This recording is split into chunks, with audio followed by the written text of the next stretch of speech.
mentioned earlier, good news for the job market. The U.S. economy added 2.5 million jobs last month, way above expectations. The unemployment rate also fell to 13.3%. So let's bring in ABC's Rebecca Jarvis to break down those numbers.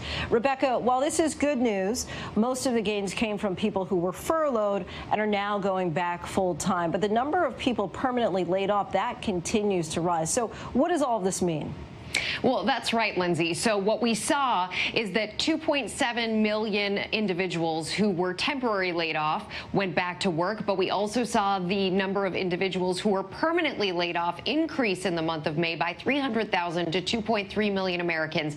The bottom line here, when you look at this report, is that the rehiring in this economy started much sooner than most economists had forecast. In fact, every economist got this one wrong and expected that we would see a gigantic number of job losses again in the month of May. The key question here is, with unemployment now at 13.3%, which is still a highly elevated level, there are millions of Americans that are out of work right now. And you go back to January of this year when it was 3.5%. You could even go back to the worst of the Great Recession and unemployment was 10%. So we're still at these highly elevated levels. And the key question now is, how much is this sustained? How much of the rehiring takes place in the next few months as job reopenings or as states reopen and jobs get rehired? And which areas does the rehiring really take hold? We saw it mostly across the board here, but still at the state government level, we saw significant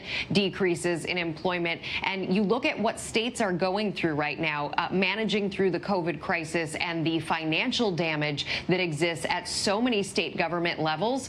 It's truly something that many states will be digging out of for many years to come. And would you say that this report means that another stimulus bill is less likely to happen? And without it, then how much longer will it take for the job market to get back to where it was before the pandemic?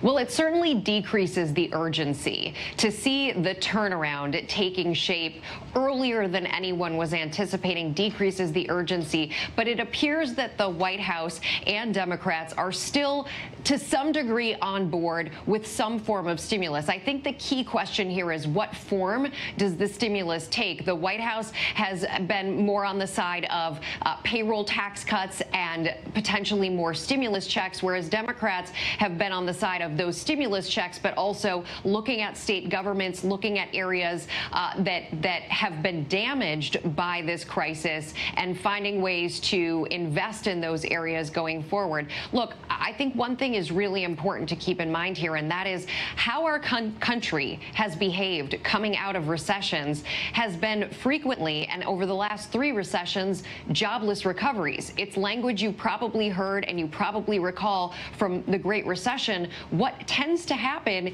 is that while some of the jobs come back, not all of the jobs come back as companies learn to do more with less. And that could be a really significant question as we lead into an election year and unemployment is so significant in terms of where it is today versus where it was just 4 months ago. Rebecca Jarvis, thank you so much.